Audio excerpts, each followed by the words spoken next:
এই আমার প্যান্টের পকেটে 20,000 টাকা ছিল, টাকা কি তুমি নিছো? আমারে কি তোমার চোর মনে হয়? আমি কেন তোমার টাকা নিব? টাকা তো তুই নিছিস, কিভাবে টাকা বের করতে হয় আমার জানা আছে। এই একা একা বিড়বিড় করে কি বলতিছো? বলতেছি শুটিং এর জন্য নকল টাকা আনছিলাম, এখন আবার নকল টাকা আনতে যাইতে হবে। কি ওগুলো নকল টাকা ছিল?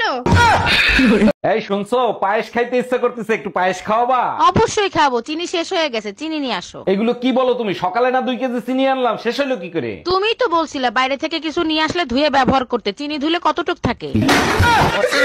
হ্যালো, 1 মাস হয়ে গেছে বাপের বাড়ি রেখে গেছো, এর ভিতর একটা ফোন দেওয়া জরুরি মনে করলা না? আমার কি পাগলে কামড়াইছে? মৌমাছির চাকে ইটা মারবো? বাজে কথা বলবা না, আমি যদি এর ভিতর মরে যাইতাম তাইলে কি হইতো? কেন, আমি কি তোমাদের গোরস্থানের চাবি নিয়ে আইছি? এই ঘরে এসি লাগাইছো, টাকা পাইছো কোথায়? আমার কাছে 1000 টাকা ছিল, সেই টাকা দিয়ে কিস্তিতে এসি লাগাইছি। বাকি টাকা কি তোর বাপের বাড়ি দিয়ে এনে দিবি? আমি 1 টাকাও দিতে পারবো না। 3 মাস কিস্তি না দিলে এসি খুলে নিয়ে যাবে, গরমের 3 মাস চলে গেলে এসি দিয়ে কি করব? আরে ভাবি, কি হয়েছে? ফ্রিজের সাথে যুদ্ধ করতেছেন কেন? ভাই, আপনার পরিচিত কোনো ফ্রিজ মিস্ত্রি জানা আছে? হ্যাঁ আছে, তার আগে বলেন ফ্রিজের কি হয়েছে? ফ্রিজ খুলতেছে না, ভিতরে কুরবানি গোশত রাখছিলাম, মনে হয় ভিতর দিয়ে গরু সিটকানি দিয়ে রাখছে। জানো সুমন ভাই বিয়ে করে নিয়ে আইছে, বউটা দেখতে অনেক মিষ্টি। 1 মিনিট। হ্যালো সুমন ভাই, শুনলাম আপনার বউ নাকি অনেক মিষ্টি। আল্লাহ দিলে আপনাদের দোয়ায় অনেক মিষ্টি বউ পাইছি। ভাই আজকে আমার জন্মদিন, তা মিষ্টি মুখ করাবেন না? এই কই তুমি, ভাত দাও, খিদা লাগছে। জানো, তোমরা হইলা ভাত, আমরা হইলাম তরকারি, একজন আরেকজনকে ছাড়া কোনো স্বাদ নাই। এইটা অবশ্য তুমি ঠিক বলছো, তবে ভাতের সাথে প্রতিদিন যদি আলাদা আলাদা তরকারি হয় তার মজাই আলাদা। সেটা আমি জানি শোনা, তার জন্যই তো মাঝে মাঝে বেলুনের বাড়ি খাওয়াই। অনেক খিদা লাগছে, তাড়াতাড়ি খাইয়ে নি। তাড়াতাড়ি খাবার খায় শয়তানে, দোয়া পড়ে খাও, বরকত দিবে দ্বিগুণ। হি আল্লাহ, তুমি এত সুন্দর বউ দেছো, তোমাকে অনেক অনেক শুকরিয়া জানাই। খাবার দ্বিগুণ হবে, বউ দ্বিগুণ হবে না, তবে মায়ের দ্বিগুণ হতে পারে। বিয়ে করছি ক মাস? 3 মাস। বাচ্চা হয়েছে ক মাস? 3 মাস। 3 মাসে কি বাচ্চা? কার বাচ্চা লইয়া আইছো? তুমি এসব কি বলতেছো? তো বুঝা গেছে, এখন কি বলি? কিসে মিনমিন করে কি খাও? না না, কিছু বলছি না। তোমার কি কি হয়েছে আমাকে বলো তো। আমি সব যাই না গেছি, আমি এতদিন বোকা ছিলাম, এখন বুদ্ধিমান হয়েছি। মানে কি? 3 মাসে বাচ্চা হয় না, বাচ্চা হয় 9 মাসে। আরে আমিও তো বলি 9 মাসেই বাচ্চা হয়, তো বাচ্চা তো 9 মাসেই হয়েছে। কেমনে? তুমি বিয়ে করছো কয় মাস? 3 মাস। আমি বিয়ে করছি কয় মাস? 3 মাস। বাচ্চা আমার পেটে ছিল কয় মাস? 3 মাস। তো তুমি বিয়ে করছো 3 মাস, আমি বিয়ে করছি 3 মাস, 3 এ 6, আর আমার পেটে ছিল 3 মাস, তো 6 3 9, তো 9 মাস হইতে বাচ্চা হয়েছে। দাঁড়া দাঁড়া, আমি সব করি। আমার 3 মাস। এই যে তোমার 3, তোমার 3 আমার 3 মাস, এই যে 6। বাচ্চা পেটে ছিল 3 মাস, এই যে 3 মাস, 9 মাস। হ্যাঁ, তো 9 মাস তো ঠিকই আছে। তো বাচ্চা তো 9 মাসই হয়, আমি তো বলি ঠিক আছে। ভাবি মার্কেটে যাচ্ছি, আপনার জন্য কিছু আনবো? না ভাই, আমার কিছু লাগবে না, আপনার জন্য অ্যাম্বুলেন্সে ফোন দেন। আমার তো কিছু হয় নাই, অ্যাম্বুলেন্সে ফোন দেবো কেন? কারণ আপনার পিছনে আপনার বউ দাঁড়ায় রইছে। এবারে অ্যাম্বুলেন্সে ফোন দেওয়ার দরকার নাই, সোজা গোরস্থানে ফোন দাও। এই মিষ্টি, কই তুমি? বেডরুমে 1 বোতল পানি এনে রাখো তো। তুমি কি জানো তুমি কতটা আনরোমান্টিক? স্বামী স্ত্রীরে কত রোমান্টিক গান শোনায়, তুমি আজ পর্যন্ত আমার একটা গান শোনাইছো? তাই নাকি? এক্ষুনি শুনাই দিচ্ছি। আহা মিষ্টি, কি যে মিষ্টি এই সুন্দর ছোট সংসার, মায়া আছে জীবনে আপন হয়ে। সত্যি করে বল, এই মায়া কেডা? খালি ভাতটা ফুটিয়ে রাখলেই হয় না, বুঝছো? আরো কিছু দিতে হয়। দেবেটা কি? দেবেটা কি বুঝো না? হ্যাঁ, সবকিছু খুইলা মেলা করতে হইব। ওইবারে ভাবির কাছে গেছিলাম, ভাবির জামাই দিনেও করে রাত্রেও করে, আর আমার কপালে তো একবারও চলে না। কি কয়?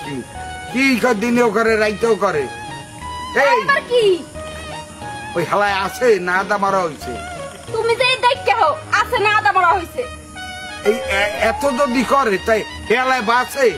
এই টুম্পা, তোমার ছেলের মনে হয় খিদা লাগছে, আরে কিছু খাওয়াও। কিছুক্ষণ আগে ওরে খাওয়াইছি, তুমি এক কাজ করো, ওরে 1 গ্লাস পানি খাওয়াও।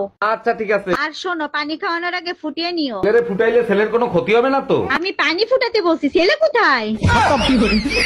এই শুনছো, পাশের বাড়ির ভাই ভাবিরে বাইন্দা পিটাচ্ছে। মারবে না চুম্মা দেবে? মাঝরাতে কার সাথে জানি দেখা করতে গেছিল, ভাই দেখে ফেলাইছে। চলো তো গিয়ে শুনে আসি কার সাথে দেখা করতে গেছিল। তুমি যাও, আমি যাব না, আমারও দেখে ফেলছে। হ্যালো গুগল, পুরুষের রাগ আর মহিলাদের রাগের মধ্যে পার্থক্য কি? পুরুষের রাগ জ্বরের মতো নিজের শরীরেই থাকে, আর মহিলাদের রাগ? মহিলাদের রাগ করোনা ভাইরাসের মতো ছোঁয়া লাগলে বংশ ধ্বংস হয়ে যাবে। হ্যালো, আসসালামু আলাইকুম, জুম্মা মোবারক। ভাই এটা কি পিৎজা হাট? ওয়ালাইকুম আসসালাম, জুম্মা মুবারক। জি, এটা পিৎজা হাট। তাড়াতাড়ি 2টা পিৎজা আর 2টা বার্গার পাঠায় দেন। 30 মিনিটের ভিতর পেয়ে যাবেন, আপনি শুধু নাম ঠিকানা দেন। আল্লাহর নামে পাঠায় দেন, অনেক দোয়া করব।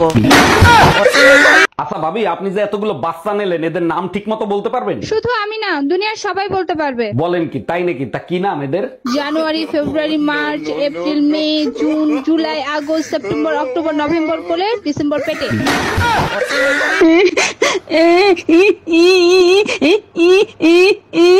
এই রুম্পা, কি হয়েছে তোমার? এইভাবে কাঁদতেছো কেন? আমি জানি তো আমার কান্না তুমি সহ্য করতে পারতেছো না, খুব খারাপ লাগতেছে তাই না? আরে না, তুমি এইভাবে কানলে আমার হাসি ঠেকাইতে পারি না। এই রুম্পা, তোমার ঘরের কাজ কি হয়েছে? হইলে তাড়াতাড়ি খাইতে দাও, খিদা লাগছে। এই শোনো, আমি সিদ্ধান্ত নিছি আমি চাকরি করব, আমি আর ঘরের কাজ করতে পারবো না। তুমি করবা চাকরি? তুমি যে কোম্পানিতে চাকরি করবা সেই কোম্পানি 6 মাসের ভিতর ডুবে যাবে। তুমি টেনশন নিও না, আমি তো সাঁতার জানি। যে কোম্পানিতে ঢুকবো সেই কোম্পানির আগে সাঁতার শিখাবো যাতে না ডোবে। আরে ভাবি, এটা তো অনেক সহজ কাজ, এইটা পারতেছেন না? আচ্ছা ঠিক আছে, দেখি আমি কি করতে পারি। কি সহজ কাজ যেটা তুমি পারো ভাবি পারে না? ভাবি বিয়েতে যাবে শাড়ি পরে, শাড়ির কুচি ঠিক মতো মিলাতে পারতেছে না। তুমিও তো বিয়ের পরে শাড়ি পরতে পারতা না, আমি তো তোমার শাড়ি পরানো শিখাইছি। আচ্ছা আমি যাবো। কোথায় যাবা? ভাবিরে শাড়ি পরাইতে? আরে কি উল্টা পুল্টা কথা বলতেছো, দোকানে যাওয়ার কথা বলছি। অরুণ ভাই, প্রতিটা ফ্যামিলিতেই অশান্তি আছে, শুধুমাত্র আপনার ফ্যামিলিতেই কোনো অশান্তি দেখি না, কারণটা কি? আরে ভাবি, অশান্তি করার সুযোগই দেই না, তার জন্যই ঘরে শান্তি থাকে। তার মানে ঝগড়া লাগার আগেই আপনি ভুল স্বীকার করে মাপ চান, তাই তো? ঝগড়া করার প্রশ্নই আসে না, ঘুম থেকে উঠেই বউর রাশিফল করে সাবধান হয়ে যাই। আরে অরুণ ভাই, কুত্তাটারে পিটাচ্ছেন কেন? ওটা তো আপনার পোষা কুত্তা। আরে ভাবি, প্রতিদিন রাতে ঘেউ ঘেউ করে, এক ফোঁটা ঘুমাইতে পারি না। আরে অরুণ ভাই, অপরিচিত লোক দেখলে তো কুত্তায় ঘেউ ঘেউ করবে, তার জন্য আপনি কুত্তাটারে পিটাবেন? তার জন্য পিটাচ্ছি না, কাল রাতে আমার বউ কার সাথে জানি ভাগিয়ে গেছে, শালা শালা এক ফোঁটা ঘেউ ঘেউ করে নাই। দুলা ভাই, আজকে অনেক শীত পড়ছে, কি করি বলেন তো? তুমি এক কাজ করো, তোমার বোনের পাশে গিয়ে এসো, শীত কম লাগবে। ভয় লাগে যদি রাতে আপনি কিছু করেন। ভয়ের কি আছে, মাঝখানে তো তোমার বোন থাকবে। আপনি আমার বোনকে চেনেন না, একবার ঘুমাইলে বোম মারলেও ওঠে না। তুমি কি ভয় পাচ্ছ না আমারে আইডিয়া দিচ্ছ? পুরান বউ দেন, নতুন বউ নেন। হ্যালো, আপনাদের এখানে নাকি পুরান বউ দিলে নতুন বউ দেন? জি ভাইয়া, ঠিকই শুনছেন, পুরান বউ দিলে নতুন বউ পাবেন। আচ্ছা, পুরান বউ দেওয়ার পরে কতক্ষণ পর আপনারা নতুন বউ দিবেন আর কত টাকা নিবেন? ভাইয়া 3 ঘন্টার ভিতর নতুন বউ পেয়ে যাবেন, আর 5000 টাকা দিতে হবে। আচ্ছা ঠিক আছে, আমি এক্ষুনি আসতেছি, আপনি ঠিকানা বলেন। New market, Rumpa beauty parlour. আরে ভাবি, এই শীতে কোথায় যাচ্ছেন আপনি? গরিবদেরকে কম্বল আর ভালোবাসা দিতে যাচ্ছি। আপনি শুধু ভালোবাসা দেন, তাতেই গরিবরা খুশি হয়ে যাবে। কি বলেন, শুধু ভালোবাসা দিলেই হবে, কম্বল দিতে হবে না? একবার ভালোবাসা দিয়েই দেখেন, গরিবরাই আপনাকে কম্বলের ভিতর নিয়ে নেবে। এই নেন প্রেসক্রিপশন, পাশের ফার্মেসি থেকে ওষুধগুলো কিনে নেবেন। আচ্ছা ডাক্তার, একটা কথা জিজ্ঞেস করি? অবশ্যই, বলেন কি জানতে চান? প্রেসক্রিপশনে কি এমন লেখেন যা ফার্মেসির লোকেরা ছাড়া আর কেউ বোঝে না? প্রেসক্রিপশনে লেখা থাকে আমি ফকির বানাইছি, এবার কাঙাল বানানোর দায়িত্ব তোদের।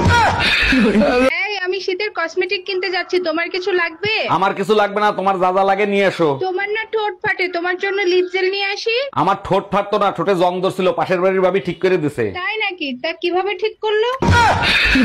ঘরে এত শান্তি কে? বউরে একটা ফোন দেই। এই কোথায় তুমি, কি করো? জাহান্নামের চৌরাস্তায় বসে লাল চা খাচ্ছি, তোমার কোনো সমস্যা? কতবার বলছি বাপের বাড়ি যাওয়ার আগে আমারে বলে যাবা। তুমি কি শীতের রাতে আমার শান্তিতে ঘুমাইতে দিবা না? আরে অরুণ ভাই, কি হয়েছে? ভাবিরে বকাঝকা করতেছেন কেন?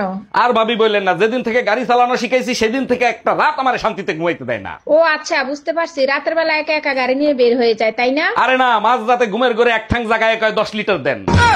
আজকে যদি তুই গোসল না করস তোর খবর আছে। দেখো, আমি সব করতে রাজি আছি, শীতে গোসল করতে রাজি নেই। তুই গোসল করবি না, তোর বাপ গোসল করবে। আমার বাপ দাদা 14 গোষ্ঠীতে কেউ শীতে গোসল করে নাই মরার ভয়তে, আমি গোসল করে মরবো নাকি? কালা পিচেসের বংশ।